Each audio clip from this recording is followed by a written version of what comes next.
What's up, guys, and welcome to episode 45 of the Yard Podcast. I'm your host, Randy. And I'm your host, Konu. And we've got our producer, Ray, as always. So let's get into this episode. I want to very quickly let you guys know about a contest we have over at our website, dodgeryard.com. It's really cool. It's really easy. We want to celebrate Kershaw's birthday coming up this month, which is on the 19th. We're just looking for the best Clayton Kershaw-inspired artwork. Doesn't matter the medium. You could make custom bobbleheads, sculptures, paintings, drawings, whatever it is. If you do it digital, that's fine too. The winner will receive a $150 MLB gift card, and every piece of artwork will be submitted into a video that we are going to make. That's basically just a happy birthday video for Kershaw with all of that artwork in it. All you have to do is upload your artwork to our website by March 12th, and then voting will take place on the website from March 13th to the 18th, and the winner will be announced on Kershaw's birthday. Which, like I mentioned, is March 19th. And for those of you, if you have kids, we did open a 17 and under contest as well to make it a little bit more fair. And the winner of that one will receive a $50 MLB shop gift card. Entries are open now. You can check them out on our website at dodgeryard.com. Just click the contest tab. If you're on your phone, click those three little lines up at the top, the little menu bar, just like you would at any other website, and you will see a contest tab pop out. It's super easy, and I know we've got a ton of talented Dodger fans, so if you know anyone, show them the contest, because we're going to do a lot of stuff like this, and it should be fun. But let's talk about the stuff we're really here for, and that's the Dodgers. We've got our first night game tonight. Buehler getting his first spring training start tonight against the Giants. So I'm excited. The first pitch is coming at 6:05 p.m. LA time, and we will actually discuss a little bit more what we're looking forward to in this game a little bit later in the podcast. So first things first, since we are back in spring training, we got to do our injury updates, because we always know there's plenty of those this time of year. Last week, Bellinger talked to the media and said that he was ahead of schedule when it came to his recovery from shoulder surgery. He said he expected to be a full go in practice this week. I have yet to see any video footage or picture of him actually participating. However, it is only Tuesday, so I saw him swinging a bat in the cage. Okay, so we did see that. Okay, wow. Yeah, I wonder what I guess it was when they first posted that Mookie one as well. Yeah, they said that he tracked pitches against Bauer and live ABs. So yeah, I did see that. I saw the David Price one. I don't know what a full go means. I'm hoping that means like he's out there swinging a bat live pitching. So once we see more, we'll know. But he expects to be in games around March 15th. He did say he will not come back if he is still favoring his arm. So when he's playing defense, so until he's 100%, he knows he's not going to put himself out there, which I am glad. We do not need him risking anything. But if he's back around March 15th, that gives him about 2 weeks to get ready to go for opening day. And he is still standing by the statement that he will be 100% by opening day. So that is good news there. Joe Kelly, we always know this guy has a very interesting story as a Dodger, and here's yet another chapter you can add to his book, I guess, about his crazy time here in LA. So he came to camp, finally threw off the mound on Thursday after we heard he showed up sore and hadn't thrown at all. Then we find out he had been nursing an disclosed injury, or an undisclosed injury, I think it was. Nobody knew about it, still don't know anything about it. On Friday, he woke up and was feeling ill, so we went to get Camelback, get tested, get meds, went home to rest. And then as of Sunday, he was back at the stadium and resumed his throwing program. So I'm not even going to attempt to assume when he's going to be ready. This is just a Joe Kelly thing. Last year, I think it was like the jambalaya. He was making jambalaya in his kitchen and hurt his back. So this is just, like I said, it's part of the Joe Kelly saga in LA. You just never know what you're going to get. Showed up one day pounding down a giant Dunkin' Donuts coffee full of sugar. Next day was very sick. Then next day out there throwing on the mound. So, hey, I guess that's that. He's got that Riverside blood, I guess, because, man, whatever he is doing, that dude is running something. That was Austin Barnes, right? Yeah, and Joe Kelly. They're both from out there. Yeah.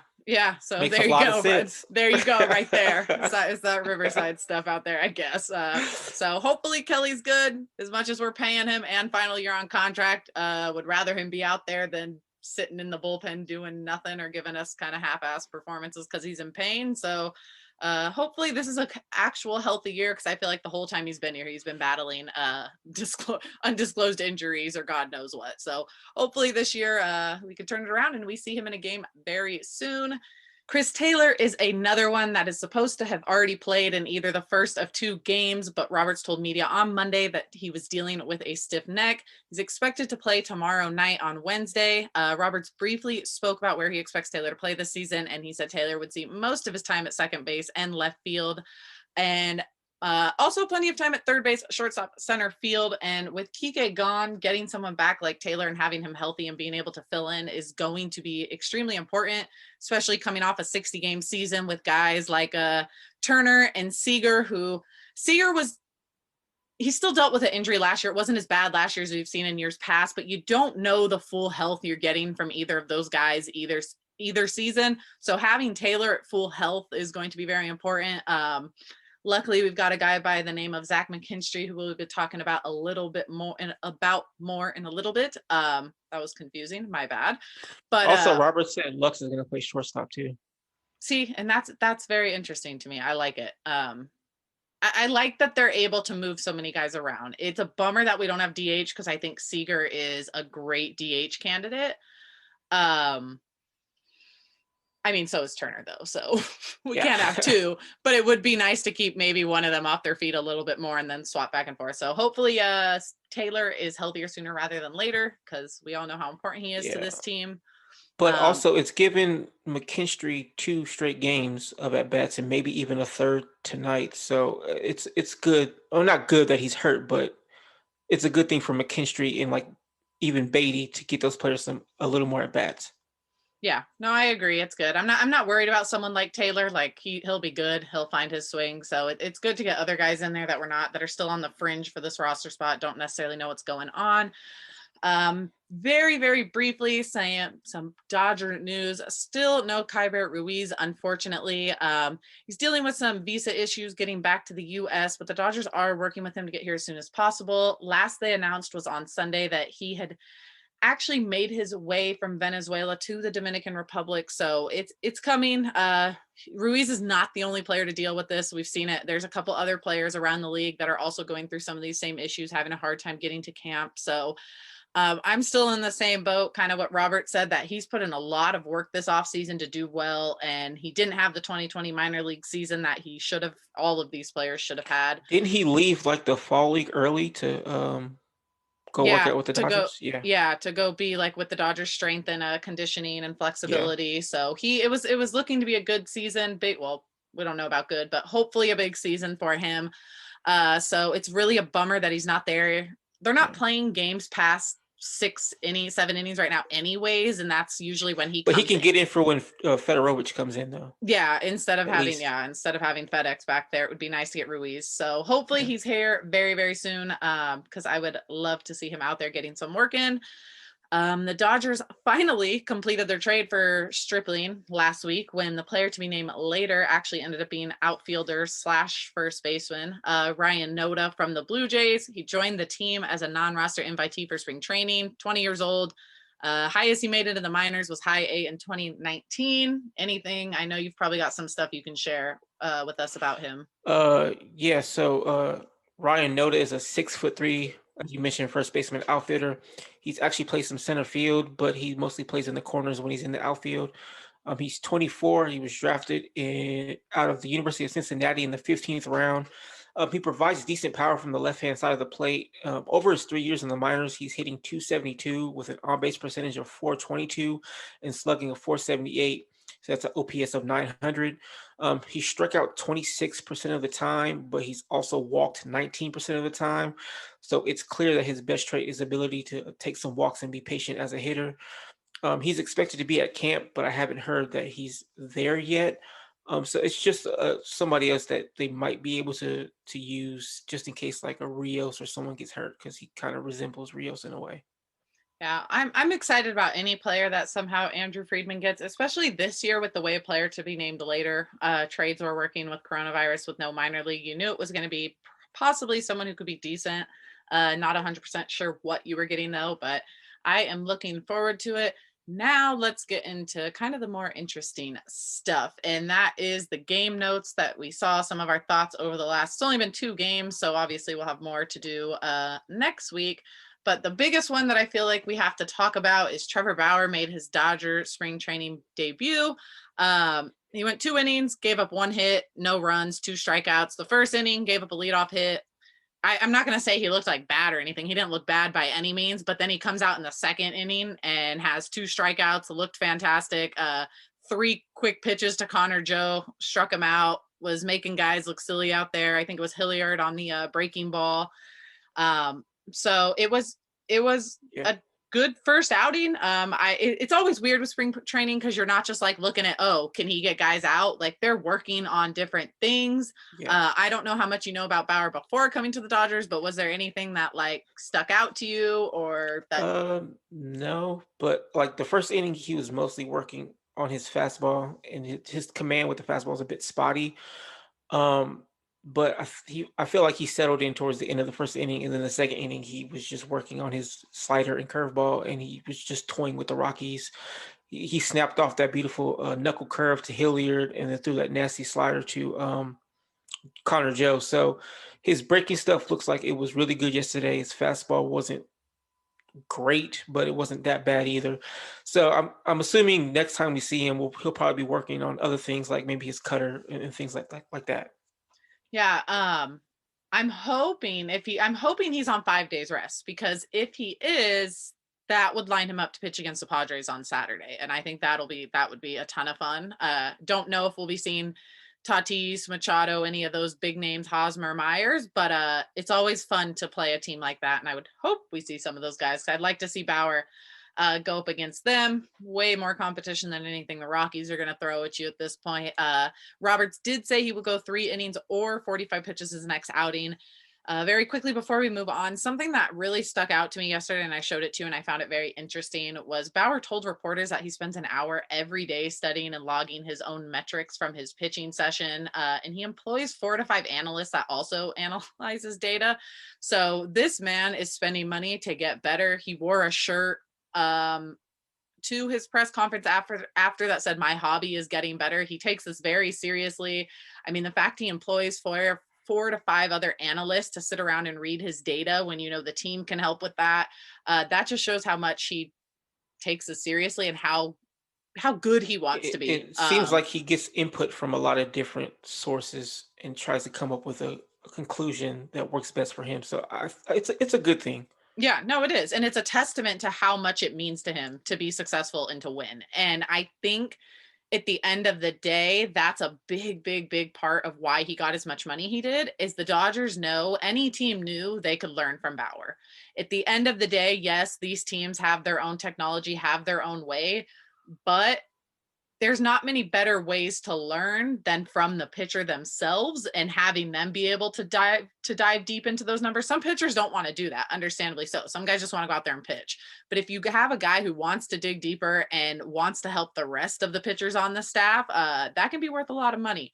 So the Dodgers pitching staff is fantastic as is. I think he's going to up it a little bit. I will say, not that I care, I'm all for behind the scene content. So Bauer, carry your camera everywhere you want. I just want to say, like, you look goofy as hell, but I'm all for it. I think it's hilarious. That picture had me dying.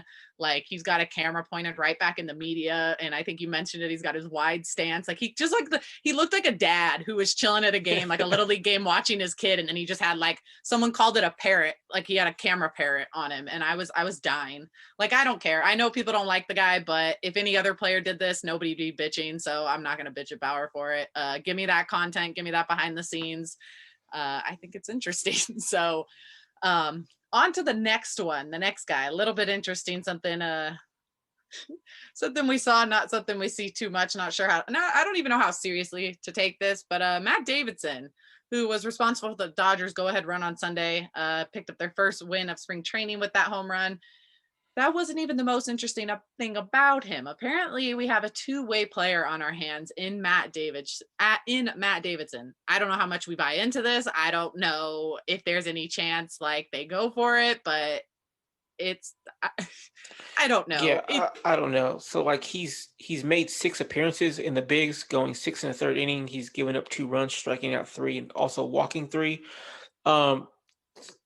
Yeah, so obviously he has two-way potential, and I mean this in no disrespect to him, but I just don't think it's necessary. The Dodgers aren't lacking for bullpen arms. I mean, I guess it could be fun in a blowout game, but other than that, I don't need to see him on this roster, to be honest. Yeah, Good job for hitting a home run, but other than that, yeah. I don't see the point. The only way he makes it onto this roster is if his bat allows him to make it onto this roster. They're not going to be like, oh, let's bring you on because you can kind of pitch and sometimes hit. Right. I If we're think going for two-way players, I think I mentioned I'd rather have Russell Martin.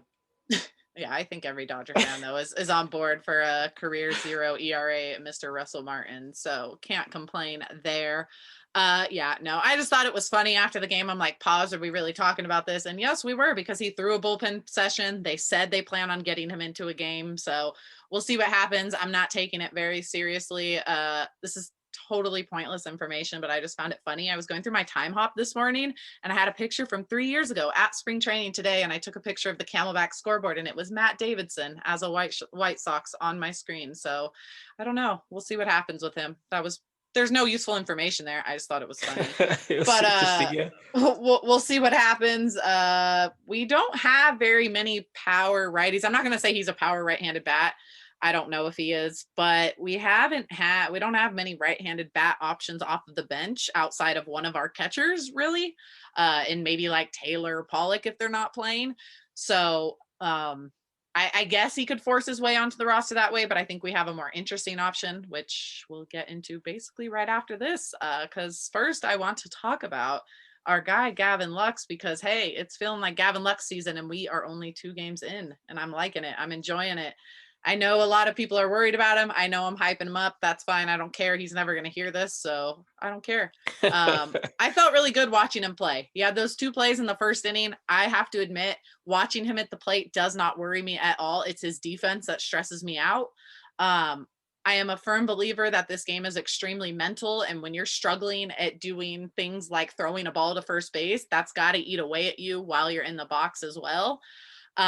So seeing him get those 2 plays out of the way were big. One was a pop-up, not a big deal. The second play, I felt a little bit better. It kind of looked like he was hit into the shift a little bit in the outfield grass, but he made a play to his left, picked the ball up, threw it to first. I think Muncy was playing first. Took his time too, yeah. Yeah, it looked good. Once he took his time, I was like, oh no.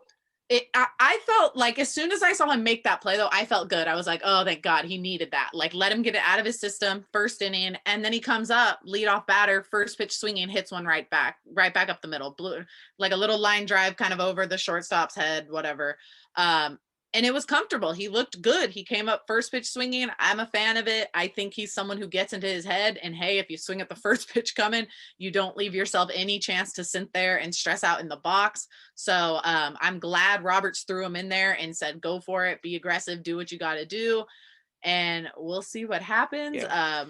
So as you know, I overanalyze him a lot just because I have faith in him. But so like you mentioned, he had 2 hits, which was nice to see. They both came on the first pitch, and I actually wrote a detailed article about what to make of Gavin Lux and how the Dodgers and Lux can help himself. So I wrote that he should take the Seager approach and swing at the first pitch until the pitchers adjust. So it was great to see him swinging at the first pitch and getting hits. His timing already seems better, which is great. We were talking just last week about how he was like top heavy, how his body structure is a little like Johnny Bravo. But he showed up to camp. Yeah, he looks slim. His body isn't disproportionate. So it looks like he lost a bit of weight. He's like slimmed and toned down. I will say there are times where his bat doesn't go where the ball goes. So like hitters will adjust their swing to where the ball is. It looks like Lux just kind of swings in a zone. So the next thing I need from him is to adjust to where the ball's going. He swung over top of the ball a few times because he didn't drop his bat down. Like when Beatty had that bloop single, he dropped his bat down and just looped it over the second baseman. I need for Lux to kind of drop his bat or move his bat to where the ball is instead of just swinging in a zone. I think that'll help him drive the ball a little bit more. So that's the next thing I'm looking for. But it was really nice to see him get some hits and just go out there and look like a competent baseball player. So what I'm hearing is it's like an MLB The Show when you just choose to like swing in the zone, and if you don't use the Yeah. analog stick to like go up or down, you're just like swinging right through Yeah. fastballs basically the whole time. That's what that sounds like. But I'm happy for him. He singled again in his third at bat of the game. Another one kind of just back up. It drove home a run. He looked good. McKinstry, yeah. He took second base on the throw home. I think for him, the biggest thing is going to be confidence. So I was so happy to see him come out his first game, go 2 for 3, make a couple plays at second base. It's going to be big for him. This is going to be a big season for him. 2020, I think, was very easy to call it a wash season very early on into it. 2021, I don't think he can have that happen. This is going to be a big year for him. They've got to figure out, he's still very young, so I'm not going to be like this. I don't want to say this is make or break, but where they're at with him, that I feel like they keep saying he's our second baseman, you've really got to figure it out this year. Otherwise, that could be taking a big hit for him, confidence moving forward in his career. So all the luck to him. He's playing good baseball so far, and that's really all we can ask for. We saw a couple other guys yesterday. We saw Kenley Jansen almost threw an immaculate inning, he threw 8 straight strikes, 2 strikeouts, 9th pitch of the at bat. I think it was a pop out, I believe, might have been a fly out, one or the other, but he got the out. He looked good. Gonsolin looked decent. DJ Peters saved his ass that one at bat, but who else was out there? Victor Gonzalez, Blake Trinan. We saw Michael Grove on Sunday have a fantastic inning. Just kind of seeing everybody come around, coming together a little bit. I don't know. I was kind of surprised, but also it was nice to see Jansen look good. It wasn't just the outs. It was, he got good movement on it. He was throwing strikes. He was getting batters to chase. So I thought that was a really good sign that he had command of his pitches so far. It looked like the pitches were like really moving. So he's been throwing with Bauer, right? I'll give the credit to Bauer there. Tony G, I can't really say how he looked just because it was so fast. Like I felt like once he got out there, it was just really quick. With like 7-8 pitches and the inning was over. DJ Peters did make that nice play. Trying to struggle with his command a little bit, but his command's always been a bit spotty. But he still looked like he was getting pretty good movement on his pitches. I really liked what I saw from Andre Jackson and Michael Grove in that first game, especially Grove. He was snapping off that curveball. Edwin Usita also looked pretty good in his 1 inning of work. So good work from it was from the Dennis Dodgers Santana looked decent out there as well. Santana too. also looked really good. Yeah, that's the biggest problem with spring training is trying to keep up with everyone. Like you've got starters going 2 innings and then every guy after that only going 1 or 2. So trying to keep up with everyone is a lot. I thought Garcia was supposed to go 2 or 3 yesterday. I don't know what happened. I don't either, but I don't know. Maybe he got out there. No, I think it's because was that the inning they scored a bunch of runs? I think he was sitting for a while. That might have been. I don't remember what inning. I know there was an inning where they scored a bunch of runs, and so I don't know if he was sitting for a while. I know at first it was exactly what happened is what they said was going to happen, but then there was a point where they kind of took off trying in, and Victor Gonzalez and said Gonsolin would go 2 or 3, and then he only ended up going 1. Yeah, so not sure what happened there, but 2 games in. Also, I just want to give a shout out to Andy Page. I thought he only had 1 at bat, but he bat flipped a single. I love that. So is that so? I've heard a couple people say that. Is that really how you say his name? Like I heard him say it on the broadcast like that. It's really Page. I heard it on the broadcast too, but that's what I heard too. And so I don't think there's really anything for us to go off of besides. Obviously, when you read it, it says Pages, but then when he said Page, I was like, I guess it depends. All right, he's like, was he Dominican or I don't know, but I don't know. It made sense, so I was just like, I'll go with it. Okay. Yeah, I don't know where he's from, so maybe that's why okay. I mean, they said it yesterday, and I was like, I'm probably not going to question them because I've never heard anyone else say it, so they're probably right. But okay. And I know a lot of people who are like super high on him, and as he's Cuban, so it probably is Page. Oh, Cuban. Okay. Cuban. Okay. Yeah. So I can't wait to see him, rise through the minors because I know a lot of people who are super high on him. One in particular thinks he could be the Dodgers opening day left fielder next year. I think that's a bit much, but yeah. Yeah, shout out to your coach. That wasn't either of us. We're not like this isn't like, oh, my friend said this. No, like this was really a my friend said this scenario. because I'm not going to argue with your coach. I've got no problem with it. I'm all for getting these young guys up there if they're ready to go. So I just don't know enough about him that I can accurately be like, oh yeah, we'll see him up there next year. So I know he's talked about a lot. I know he's looked at as a big player. I know a lot of people are very happy we have him. So that's usually Really a good big sign dude, for me. too. Huh? He's a really big dude too. Oh, is it? And you said, is he righty or lefty? Yeah, he's a righty. Righty. Okay. So like he's listed at like 6'1", 212. Didn't look like it. He looked like Eloy Jimenez up there. So I was like, oh, okay. Hey, get us some power. I'll take it.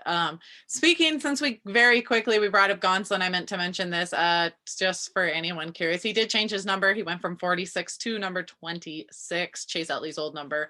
Knable texted him asking for it because that was Knable's number in Milwaukee, and Gonsolin said yes. So we don't know if there was any type of exchange. It doesn't sound like it. I usually like to hear about those if they have any. So hopefully he bought him like a ton of cat food or something. Like at least hook him up with a cat or something, or be like, here, here's a dope cat tree for your house. Like, why not? But let's get into stuff. We can talk about a little bit deeper, some conversations we keep seeing involving guys like Zach McKinstry and DJ Peters. And the first one I want to touch on is Zach McKinstry. There's a lot of, I don't want to say pressure, but there's a lot of expectation that he's going to come in and fill in Kike's role.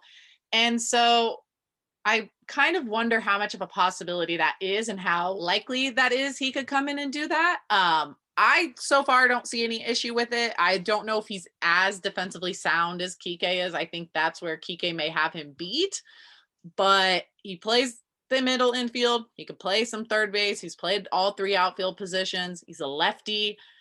He seems to have fun when he's out there. He seems to have a good little energy to him. I don't know if you remember when he first got his big league hit and he did the barrels are overrated, and it was just a funny, like the way he did it, you could tell he was so excited to be a part of that and out there doing it. Can we see Zach McKinstry out there take over for Kike and it be a legitimate like role filler, not just like a, hey, we've got you, so this is what we're going to use? Like, I have confidence in him that his offense will give us more than what Kike did. Defensively is where you start to run into some questions, but am I overvaluing him? Am I giving him too much credit? Or is it fair to say that he has the potential of being that guy? Oh no, he absolutely has that potential. So like, I'm excited for McKinstry just because I think it was Pollock. Yeah, it was Pollock. Pollock. Like, dude's a gamer. Yeah. He really is just a gamer. Like, he won't be a superstar, but he'll do all the little things to like help a team win. One of those kind of glue guys, which are important. So like, example, when the Giants traded for Marco Scutaro and he helped them win a championship. Now, of course, he wasn't Bumgarner or Posey or any of the big names, but he was like an integral part of that team. And I think McKinstry can do something like that. He can play all over the field. He usually gives really good at bats.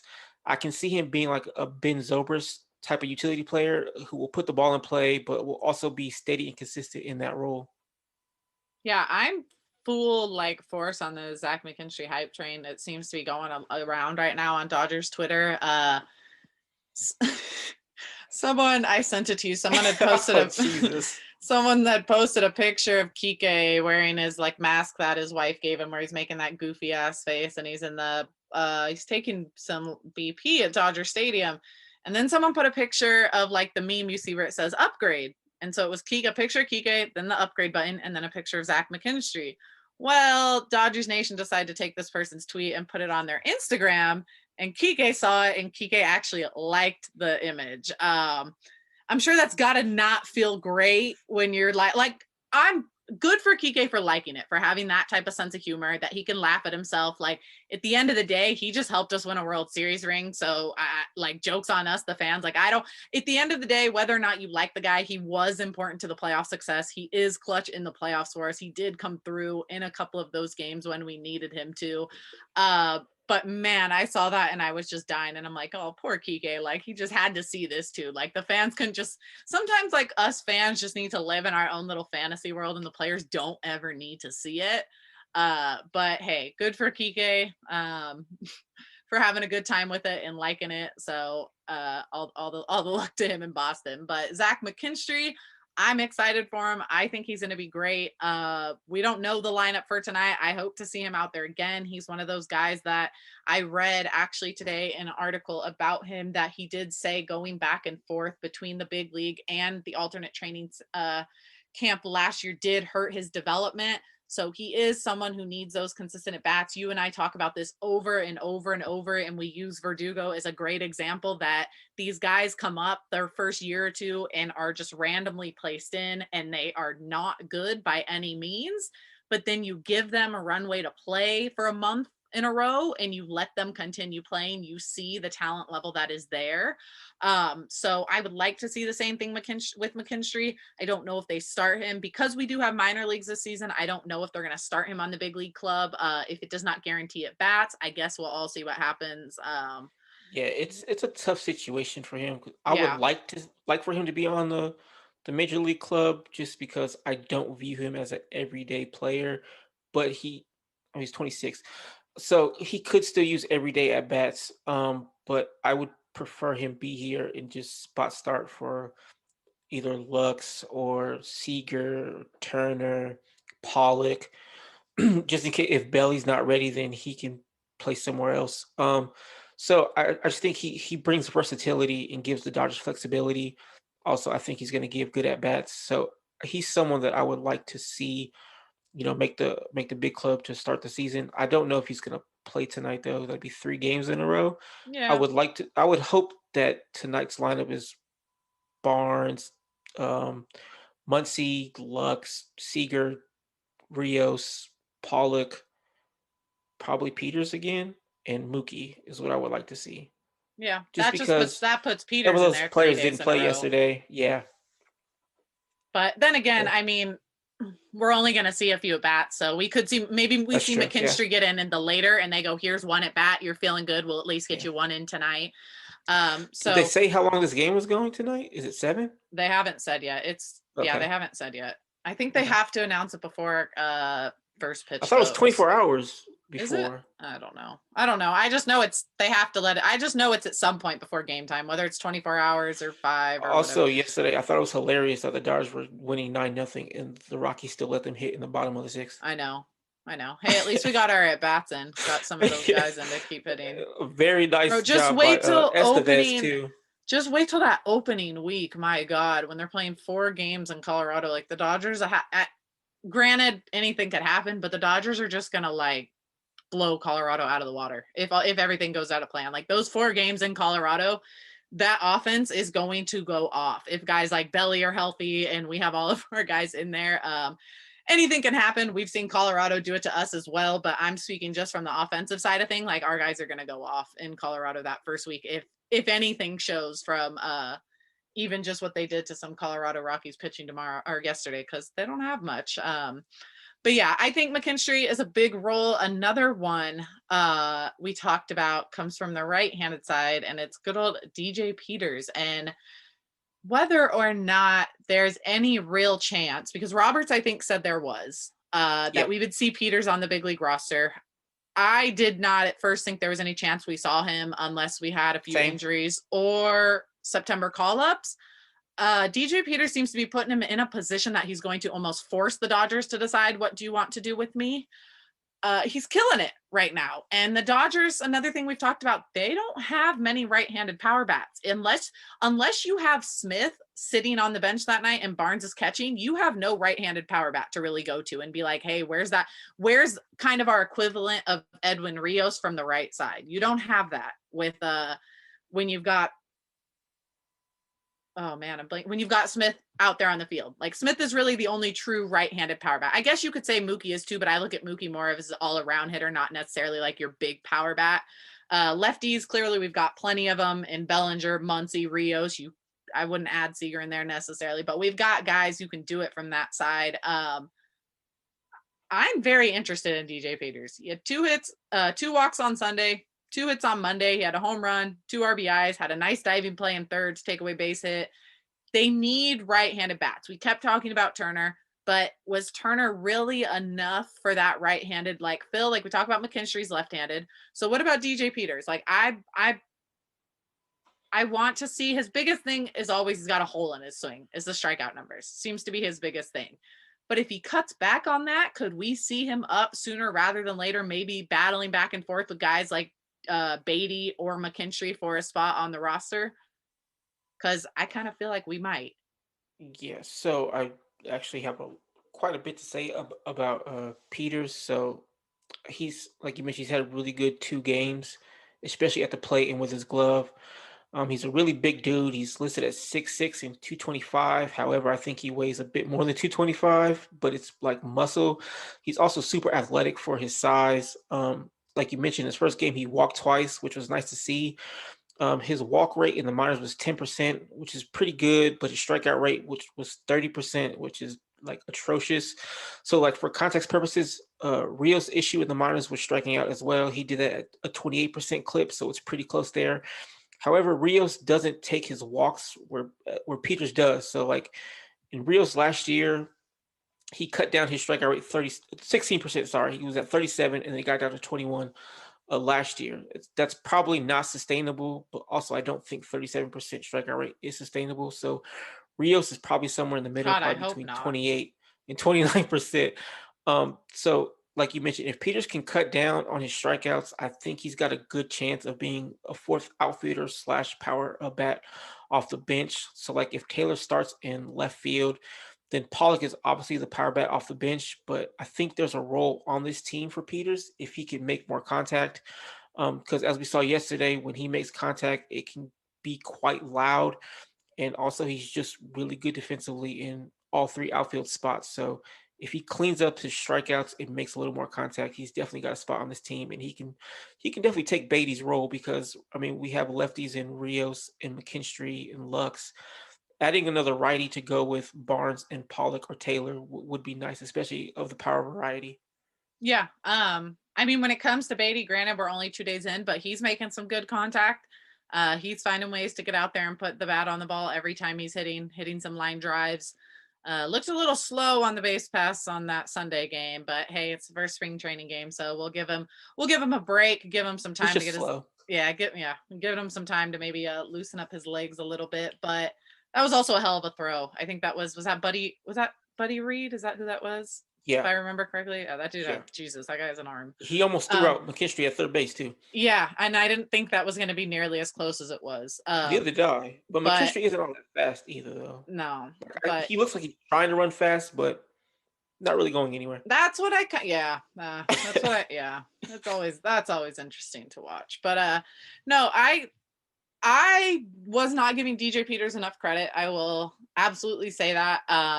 I know that he's had a lot of strikeouts, so I kind of felt like that's what's been holding him back. Like we've had guys like Jock who actually did lower his strikeout percentage, I think, almost every year he was here.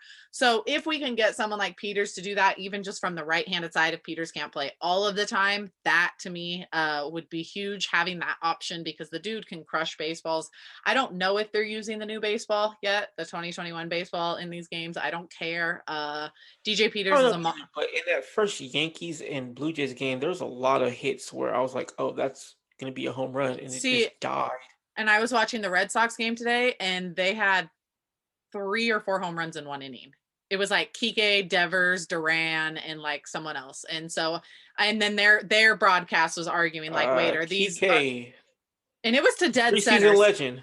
Yeah, but it was. Yeah, he credited his newfound dad strength for hitting out to center. Yeah, his dad's strength. Yeah, so. Oh, he's really gonna go out there and hit 320 now. He might. Hey, I'm all for it. If he has a good year, good for him. He got his world championship ring. I want to see Jeter down. So sorry, Kike. Trust me, the way Jeter Downs is swinging a bat, Kike's not going to stop him from getting called up. They can move Kike around into an outfield position or something. Jeter Downs is going to force his way onto that team if he keeps hitting the ball the way he is. But yeah, DJ Peters, exciting to me. I want the big right-handed bat. I feel like we haven't really had. I mean, I don't want to say we haven't, but I'm trying to think of like when was the last time. It's probably only been a couple of years, but a big right-handed bat. I feel like I've been so focused on Muncy and Bellinger these last 2-3 seasons that like all my focus goes to our left-handed bat. I'm thinking too, but the last person I can remember having big right-handed power was Matt Kemp. Yeah, that's what I was thinking that first time around before he got traded the first time. So hey, this could be a lot of fun. They've got so much talent. in the minors, we could be seeing guys battle it out, and that's what I enjoy a lot. I think I mentioned that Knable talked about that. Like, it's just a constant battle between all the positions. We don't know our starting rotation. We don't know the bullpen 100% yet. We don't know which bench guys are going to be on there, because we do have a taxi squad. So whether or not these players don't make it, you might have guys like Peters and McKinstry who are right there on the fringe of making it, that they throw on the taxi squad and say, hey, at the first sign of an injury or someone slumping, this is where you fit into it. Okay, so that actually makes, I can see it being McKinstry, Peters, Fedorovich, probably Estevez. yeah, I'm kind of hoping they leave Ruiz off the taxi squad for the time being and let him get some consistent playing time. Whether it's to work up his value so we can trade him, or whether it's just they're going to use him. That's what we need. We need clarity on what's going on with Ruiz. So hopefully, I don't even. Yeah, the team doesn't. He tears it up in the AAA. So either his trade value's up, we trade him, or the Dodgers are like, kind of want to keep him. So I mean, who knows? Yeah, I'm all in with all these young guys. I wanted to say that I can't wait. It's only been 2 games, so obviously I need to have patience, but I can't wait to see people like Hosey, Vesia, Knable, and Josiah Gray get in the games. I'm also hoping to see Pepio and Bobby Miller at some point. I'm also very intrigued to see what like Brandon Morrow and Jimmy Nelson still have, or if they have anything, because they could help the team out. So there's still a lot of players I haven't seen yet that I'm dying to see. Also, I listened to a podcast with Josiah Gray. It just came out, and he talked about how different the Dodgers do things than the Reds. Like, I guess the Reds had like this kind of standard, everybody has analytics, but the Dodgers obviously go super in depth into detail. He also said in 2020, he tinkered with working on a split finger and at the alternate site and at summer camp. He got some swings and misses, but he kept spiking the ball like 40 feet. So he said he kept spiking the ball. He was real short, so he scrapped that. And then midway through the alternate site, he changed his changeup grip, and it's been really coming along nicely. Now, the changeup is my favorite pitch. I think it's just like the great equalizer. It looks like a fastball, and the hitters are always out in front of it, so it keeps the hitters at bay. Gray also said he's working on getting his 4-seam more up in the zone, and that the Dodgers have him on a program that's completely changed his curveball. Also said his slider is his next best pitch.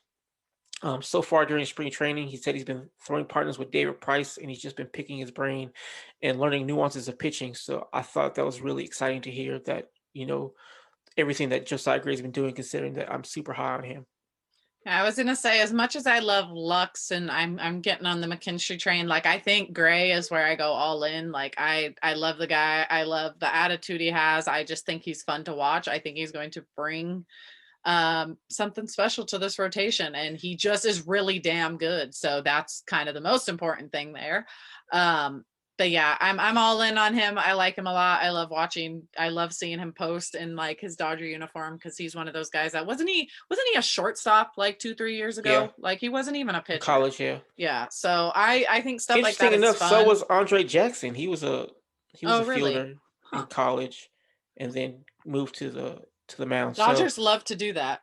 Dodgers love to do that. Jansen was a catcher. Pedro Baez was a third baseman. That's their thing. They love to do it. But hey, that's what I love so much about this team. But you mentioned really quickly that Gray had said stuff about how the Dodgers do stuff different with analytics. I was reading another article today about Bauer, and he actually said the same exact thing, that was one of his selling points for the Dodgers between them and every other team.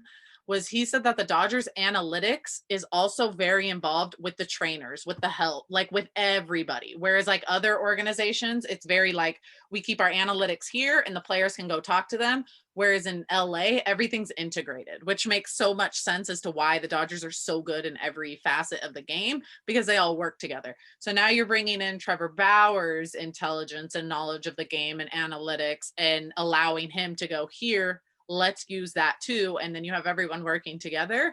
The biggest concern for this year for the pitching staff is going to be health. If they can stay healthy coming off a 60-game season, I have no doubts that this is going to be one of the most powerful starting rotations that we could see out in baseball. I think a lot of Dodger fans agree that year after year, it comes down to just don't beat ourselves, and we'll be pretty solid and be good to go. So the Dodgers are really good at beating themselves. Yeah, well, hey, they finally didn't do it. They had a chance to do it in 2020 and they didn't. So they had a very good chance to beat themselves in 2020 and they decided not to. So I'll give them They a were down break. 3-1. I know. Some- They were like, we're used to doing this. Like, let's. Oh my God, I really thought it was over at that point. I thought it was over too. I was like, can we just lose tonight? There's no reason to do this whole comeback shit just for us to lose in game 7. Like, just lose and we'll go out 4-1. Let's call it a season. And like game after game, I'm like, my hope getting higher. And then that was it. And it's been fun ever since. But I'm ready to win it, like in LA, and to be there and to celebrate and to send, like, to give that to Kershaw as a Dodger, to see Mookie Betts as a Dodger, to do all that in the stadium, in the streets of LA for a parade. So I need another one this year. Not to sound greedy or anything, but I need another one this year because we didn't really get to enjoy it. So yeah, let's do that.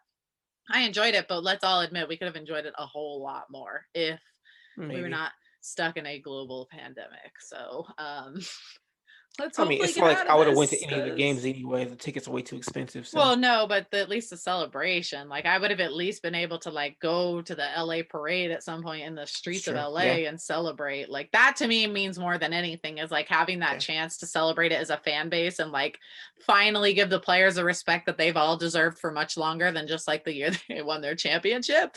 So that's what I'm looking forward to. But we've got a hell of a team, hell of a farm system. So as long as they play the way they're supposed to, we should be. I'm not saying we're going to enjoy championships for years to come, but we should enjoy some winning and hopefully getting past that hump again of winning a championship.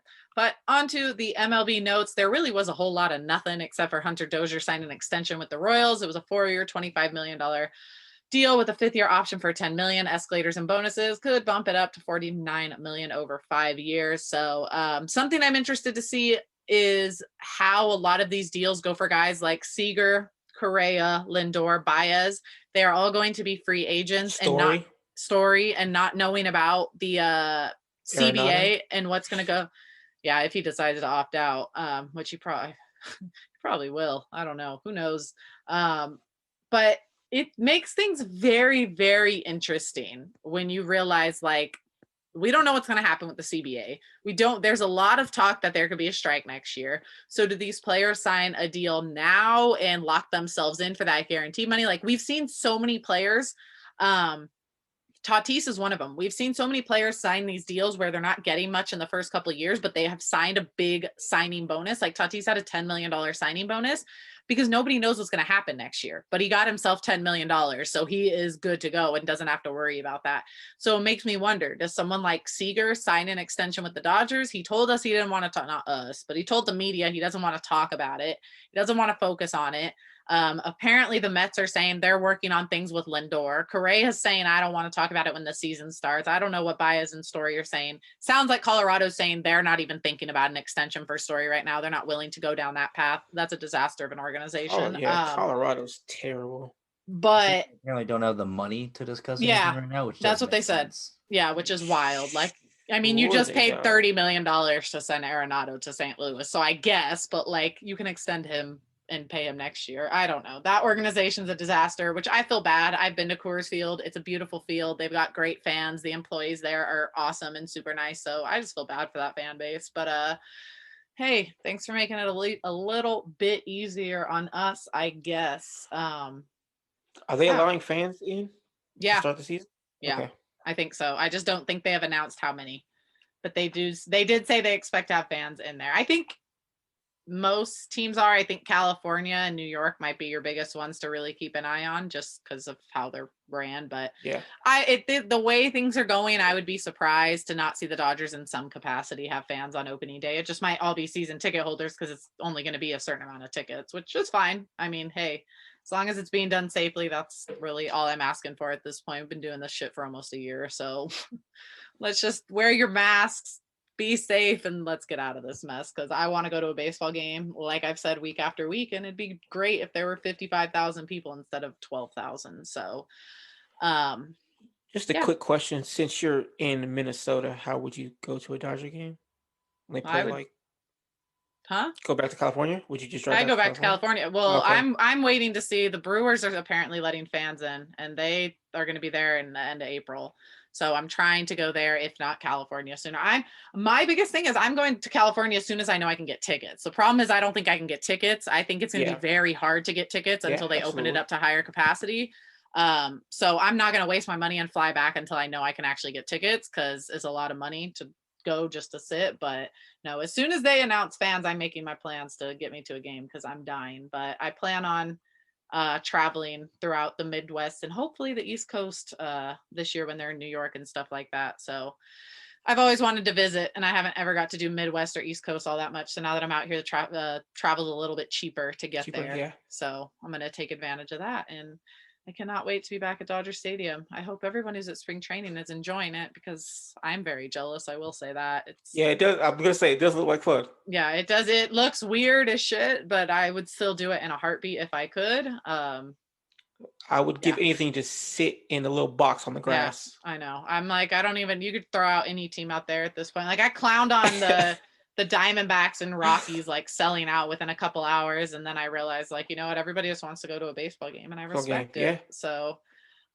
let's get those back soon. But I didn't really have anything else to say today. I don't know if you did. No, just like we said, there's a game tonight, 6:05, playing the Giants. Walker Buehler's on the mound. We should be getting a lineup soon, and hopefully that lineup contains Betts, Seager, Lux, and the others. That would be pretty fantastic. I'm all for it. Well, I assume Betts is going to be in there since he didn't play yesterday. Seager as well. And Rios. I like it because it's a night game. That's what really starts getting me going during spring training. It makes it feel a little bit more real against the Giants. Not really. That's another thing. So the games this year are back to being at 7:10. I think so. Yeah, I much prefer 6:40. I think I'm getting older and becoming washed, so I get tired sooner. Dude, I used to like sit on the West Coast and listen to people on the East Coast and Midwest bitch all the time about games starting late and having to stay up late. And I'm thinking like, okay, like, I get it. It sucks, but it's only midnight. It's only 1. I have to do it now for every single game. And like, I'm just like, these poor people have been doing it for like their whole life. And I did it for a 60-game season, and I was about ready to like die up till 2 a.m. every morning, because like I had to wait for the game to end, which doesn't end until sometime after midnight. And now that they're starting at 7:10, they're not ending until probably like 12:30. And I got to do everything for Dodger Yard, social media posting. So I'm like, I don't even get to bed till 2 a.m. now. And I'm like, just shout out to all those people on the East Coast and Midwest who've been doing this for like forever, because it's exhausting, especially those that have to get up and like go to a normal job, not like. And here I am complaining. I'm still on the West Coast, and I'm still complaining about a 30-minute later start time. Yeah. No, I'm all for those 6:40, but yeah, I don't know. We'll see what happens. I know some teams, like I think the Red Sox were like, "Oh, we're gonna push our games back later," and everyone's like, "That's fucking stupid. What? Why would you do that?" Like they're like, "We'll start at 7:40 instead of 7:10." It's like, no, what are you doing? Why would you do that? But the Giants do that too, though. They start like sometimes they'll start at 7:15, 7:45, and I'm just like, what are you guys doing? Yeah, I'm like 7:10's about as late as it needs to go, Dodgers. Like we don't really. I like when they play in Arizona because it's always 6:40 every time. 40, yeah. And so that's always nice. But no, I mean, Colorado's 5:40. I'll bitch now because like spring training games or whatever, but once they start getting those real games in, I'll be excited. I'm just not looking forward to extra inning games because God, I hate those. It's awful. It was awful at Dodger Stadium, extra inning games when you were there till like midnight, and I'm like, God, now I have to do this till like 3 a.m. But hey. Yeah, well, hopefully the stupid second base rule will make the games go faster, even though I don't think they did. Because there were games like against the Astros where like they just couldn't score. Like Rios hit the home run. Well, then Rios hit a home run. It's like, well, if you would have hit that run with nobody on base, it wouldn't have mattered anyways. We still would have beat him because we still would have got that run. So that extra run did nothing. I don't know. I think that whole thing is stupid. I don't know. We'll see what happens. I'm just glad there's going to be baseball. That's all I'm going to say. And I'm hoping we get 162 games. I'm hoping everybody stays healthy and we don't have to like have any thing crazy happen. But if you've made it this far into the podcast, I just want to say thank you. We appreciate it. Please leave us a rating review on the Apple Podcast. It really does mean a lot to us. We read them. Even all the people talking shit, we read them. Thank you. Hey, you're still listening. So even if you want to talk shit, you're still listening. We appreciate it. don't forget to enter the contest. Don't forget to tell anyone if you know that does art. It can be a picture you already have. It's that simple. Just upload it. Upload it to our site at dodgeryard.com. Make sure to follow us on Twitter, Instagram, YouTube, TikTok, Facebook, all at Dodger Yard. You can find me at Randy_Radcliffe on Twitter and Instagram. And you can go to allmylinks.com/Konu, KONU, and you find all my social medias on there. And that's really all we have for this week. But really quickly, before we log off, The Athletic came out with a new article today. So I just wanted to say, fuck Mickey Callaway and fuck everybody else that stood by him through that disaster of a mess. You all deserve everything that is coming your way. So with that said, I hope everyone has a good rest of their morning, night, afternoon, weekend, whatever it is you're listening to this. Stop being pieces of shit and we can get back to normal life. All right. Thank you guys for listening. We'll talk to you next week. Bye, guys. See you later, guys.